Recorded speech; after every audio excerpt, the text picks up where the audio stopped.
Hey everybody, how's it going? Well, welcome back. It's Thursday. That's right. It's our day together. Man, it's been quite a week. It's been a pretty hot week. But, same with last weekend. It was pretty warm. Labor Day weekend was actually pretty fun. It was pretty good. Spent it down in Long Beach with my wonderful, elegant, beautiful lady. And we plan to go to the Queen Mary to see Alex Mendham's orchestra. We try and do that as often as possible. Not always able to get down there together, but yeah, last weekend we had plans to spend the weekend on the Queen Mary, so that was really nice. Went down there, got lunch in Long Beach at Joe Jost's, which has been there since 1924. Kind of a sandwich pub type of atmosphere, and they have draft beer and everything. It's delicious. Oh my gosh, and it's not expensive really. It's pretty cheap, and they have these old pool tables in the back part of the restaurant, and you can shoot pool, eat peanuts, have salami sandwiches, and or draft beer. It's all right. So we did that. Pretty cool historic spot. And then when we got to the ship, checked in. And it's wonderful. Yeah, it's awesome. Walked around the ship and enjoyed that, and then had dinner on the ship. It was beautiful. And then we got over to where the dance was at the Britannia room, and that's aft. That's the original second class lounge on the Queen Mary, and it's a beautiful space. But the only drawback was the air conditioning wasn't really pumping out the cool air. And it was kind of an abnormally warm weekend for Long Beach. It usually is in the high 70s at this point of the season, and it was actually in the high 90s that Saturday. So it was a little steamy and a little sticky in the Britannia room. But it was good. Saw a lot of good friends and had a nice evening, and it was great. The accommodations are always nice on the Queen Mary. Got to stay in the beautiful historic cabin, Art Deco, beautiful finishings. It was just great. It was a lot of fun. We truly enjoyed ourselves, and we had brunch the next morning. We went to brunch, which is incredible. Sunday brunch on the Queen Mary is held at the original first class dining room, which is on our deck. And it's now used for many different events, but on Sunday they have it for their annual Sunday brunch, and it's white tablecloths, nice china, really good coffee, I will have to say. Beautiful atmosphere. So you get a kind of a nice dining experience in what was the first class dining room on Queen Mary, and you get a little bit of that, nice high class element, and the service is great. It's fantastic, and the food options is a buffet, so you can choose whatever you like. They have different varieties. They have some Italian, Japanese, Mexican cuisine, American cuisine, breakfast items, and lunch items as well. So, choice is yours. Fantastic. Enjoyed that thoroughly, and saw some other friends from the night before. They came back down and enjoyed brunch. We all got to see each other again. It was really nice. Highly recommend it. Anyone that is visiting California, you want to go see the Queen Mary because, well, she is the only ocean liner in existence from the 1930s. Yeah, go see the Queen Mary. Go check it out. She is historic, and man, we are so fortunate to have that ship down there. And I try and go as often as time permits, and I never am disappointed. It's always wonderful to be on the Queen Mary. It's a treasure. It truly is. So for anyone visiting California, go see the Queen Mary and take a tour, or even go for Sunday brunch. I would definitely recommend that for sure. So, great weekend. Absolutely. Got to spend it with a very special woman in my life, and that was amazing. Yeah. So, what are we talking about today? Well, one of my subscribers suggested I do a video about my favorite lanterns. I share my favorite lanterns or favorite rare lanterns. Well, I can't do all that in one video. So this will be a series. So I'm going to take one lantern and share it with you all. will be one that you've already seen. I'm going to share a good lantern that I like. Will be on the rare side, or very rare, depends, and I'll tell you why I like it and why it's special or why I find it interesting. We'll discuss it, okay? So, but first off, we were burning our number 17 Royo, made by Pritchard Strong, and I just think this is a fun one. It's a favorite for sure. I mean, it's the mascot for the channel. It has a nice square tube frame. Pritchard Strong made no other square tube lanterns except for this one. This is the only one they offered. Excuse me. I would imagine, now some people have said that they were made by Dietz. Not true. Pritchard Strong made these, but they got the air tubes probably purchased from Dietz. I'm not sure exactly what the arrangement was, but they do have Dietz tubes, I would imagine. They probably the same ones from the Little Star. But yeah, it's a good piece, really kind of stocky, and it's just a cute piece. It really is. And it has a nice little side lift thing going on, and I did clean that one up a little bit, and it came out really nice. No complaints. I love the look of this thing. It's just a really, really charming little lantern. Definitely a favorite. But the one we're sharing today is a CT Ham. Now, this is more of a recent addition to the collection. This would be, I got this earlier this year. And a good friend of mine I've known for quite a long time, that would be my friend Anthony. He was down in Vista picking up an antique washing machine, I believe. And he was visiting an antique store, and he saw this hanging there, and he shot a picture and sent it to me. He's like, "Oh, what do you think of this?" I'm like, "I think that's really cool. Are you buying it?" He's like, "No, I don't need it. I'm showing you in case you wanted it." I'm like, "Oh, well, that wasn't exactly a giveaway price, but it was pretty fair for what this is. It was lower, retail." So I was like, "What the hell? Might as well get it. It's complete." Now the globe is not the globe that it came with. It came with a clear globe, unmarked. But I got this beautiful flashed ruby marked ham globe from another collector, and it's got that beautiful abalone iridescent quality to it, Oh, I love how those globes will do that sometimes. Flash globes are among my favorite. They really are. But I haven't had an opportunity to own a lantern like this, so I had to snag it. Now, what's special about this lantern?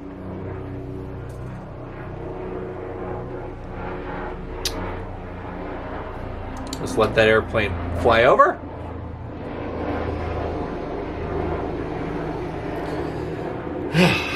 Yeah. Well, what's special about this lantern? Well, you might ask. It looks like a regular CT Ham oval tube D-tube hot blast, right? Nothing crazy, nothing too rare. Well, you're not wrong. However, this is early 90s, from what I could tell. It has the side spring. So you see these little wires that come down from the air tube? See these guys? And they kind of taper out there. There's one on either side. And it's the side spring design. Later on, they would call it the Triple S. Side spring safety. Triple S. Well, this one has no markings of side spring safety. It's just a number 2 CT Ham hot blast. Well, number 2 meaning the size of the burner. So it's a nice, brighter flame, wider wick, 1-inch wick, more or less, maybe 7/8. But it burns really well. And this thing just has a beautiful aesthetic. It just has this nice, dark, aged tin.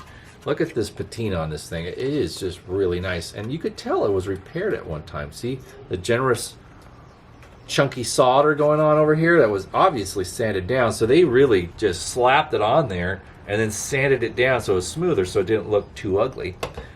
But yeah, you could tell that it was repaired at one time. Maybe it came apart. Maybe it fell off of something and broke, and then they fixed it and put it back together and everything. Now, the funny thing about this is the smoke bell's backwards. So usually the retaining clip loop up here and this little wire loop up here, this little guy for the lift wire, see that there? See this right there? Faces the fuel cap side, but it's turned around. So it either was assembled that way or it was put together backwards when this occurred. But we don't know the full story, and we never will. But it's a fun piece. I love this piece because of its aesthetics. It tells a story. has experience. And the side spring safety design is kind of fun because you have those little loops that just kind of cradle the globe and, you know, holds it in place. Now I'm going to steal some fire from the rail here. I don't want to waste matches if I don't have to. Yeah. Come on.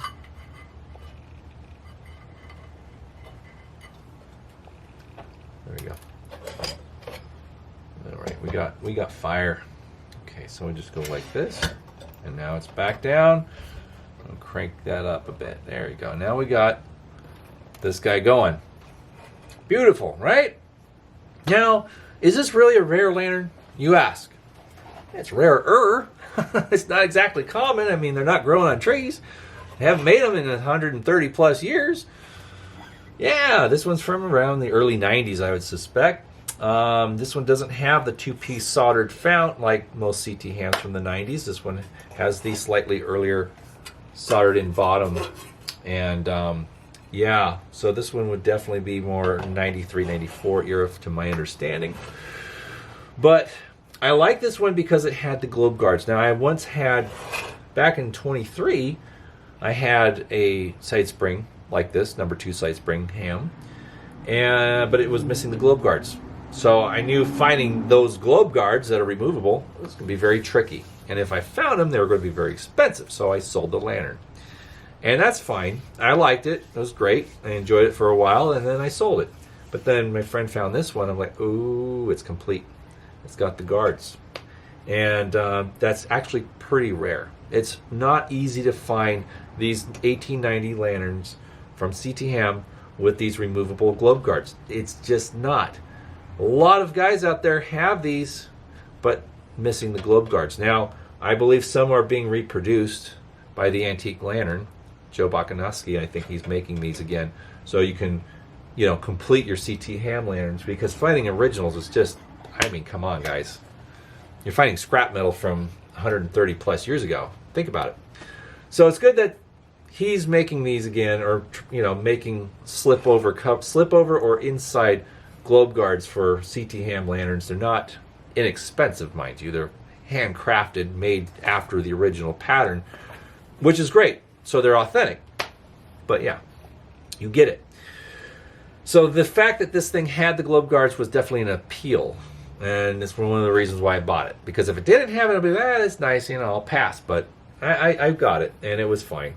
But yeah, really nice piece. Burns beautifully, and that iridescent ruby flash globe is really just sets it off so well. And yeah, it's definitely up in the top favorites for sure. Now, for you guys, I know you guys have favorites. Now, they don't have to be this old or this obscure to be a favorite. No. It could be anything. It could be a little wizard from the 20s or 30s, something that's very common. But if you like it and you burn it and you just sit there and just bask in that glow of that wonderful warm light, and you just feel like, man, it's just such a nice lantern. I love that thing. Then it's important. It doesn't have to be a rare lantern to be, you know, special or important. You can pay $5 for maybe a high-low or a little a Dietz Junior or some very common lantern. But if you find a lot of peace in it and you like it, then it's special. And that's rare. Yeah, for sure. But yeah, some of the newer collectors get intimidated sometimes by all the lanterns that people share that's very expensive or very rare. And they can't find them in antique stores or marketplace at times, or on eBay. And sometimes they find them on eBay and they double down and they get it for more than it's actually worth. But then again, price is debatable. It goes for the price it should go, what someone feels it's worth. If they want it bad enough, they're going to win it. And that doesn't ever establish a constant guarantee, though, price-wise. Okay? Keep that in mind. What you see sell on eBay doesn't always mean the next one similar will go for the same price. No, only you get in a bidding war between two collectors that want the specific piece, and then that's why the price goes up, up, up. And you know, I've seen people try and get high bid prices at a buy it now starting price, and they just sit there for months to years, and nobody touches them because the price the one before went for was actually synthetic. It was just guys duking it out with their wallets. That's what it is. So yeah, antique dealers like to try and look at those listings and get an idea of what the value is. Now the value is what anyone's willing to bet. Now if you do auctions, then yeah, you stand a chance to win, or make more money because you get two people fighting over something. That's what causes it. But anyways, tangents aplenty, right?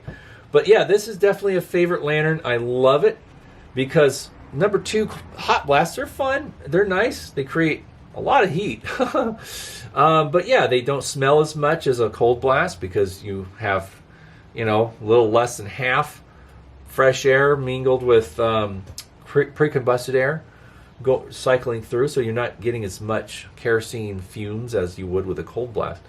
But this thing just has that look. I could, probably disconnect that smoke bell and rotate it around, or take the whole thing off and make it face the correct direction. But maybe it was assembled that way in the 1890s when it was made. Or when it was damaged, maybe they put it together backwards.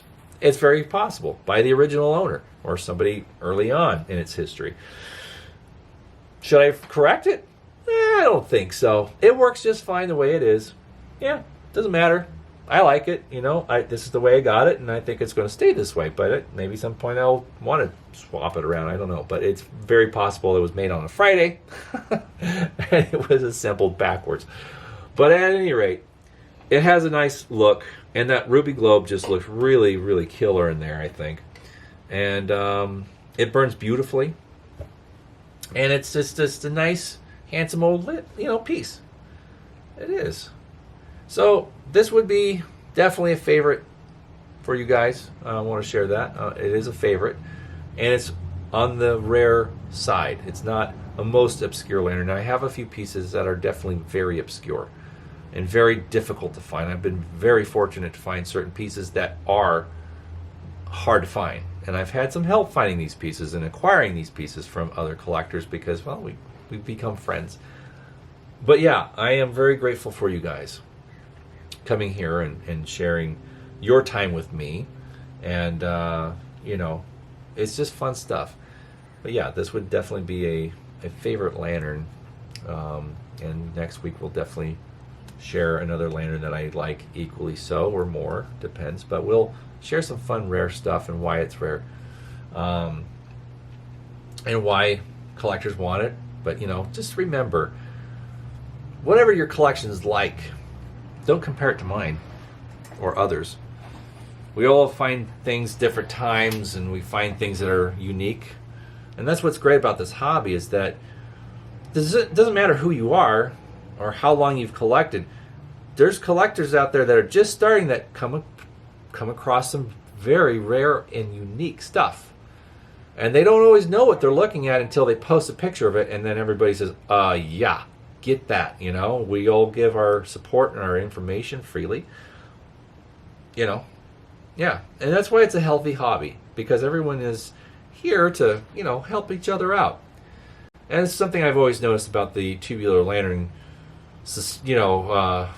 groups and world, if you will. It's a very supportive world and really nice people. And the competition there's some competitive element, but not nearly as much as I've noticed in other collectible realms or circles of different things. But yeah, old lanterns. Who would have thought? But as I say, it's not just that it's an old light. It just looks cool. It was made in the 19th century, and it had a purpose, and somebody used it a lot. Especially this one. You can tell it was used a lot. And that's cool. It's history. It's living proof that life was very different at one point in time in our country, in the world. A world lit by oil lamps and lanterns and gas lights. Yeah, pretty crazy. It's a reminder of where we've been and where we're going. But this old antique tool, I'm not going to clean it. I don't have the right. It's just dark oxidized tin, and it just has such a cool look about it. Why bother it? Why disturb it? Do we really have the right to clean it? Well, I guess you could say we do, but I feel that we don't. I have a different opinion about all that. I don't overly clean my lanterns anymore. I haven't done one in a long time. I just find them. I buy ones that are like this. I don't buy anything anymore. I just, certain ones turn up and I'll try and get it. But there you go. That's it in a nutshell. Well, friends, hope you enjoyed this video. Thanks for stopping by and spending some time with me out here on a potentially very warm Thursday. Trying to get this done before it gets too hot. But tune in next week for another video that I'll share another lantern that I absolutely love, that I really enjoy, and that is on the rare spectrum.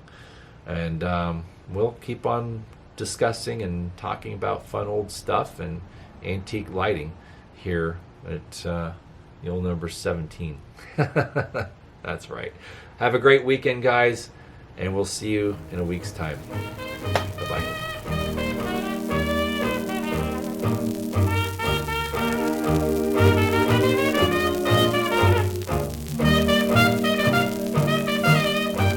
Sit, boo-boo, sit. Good dog.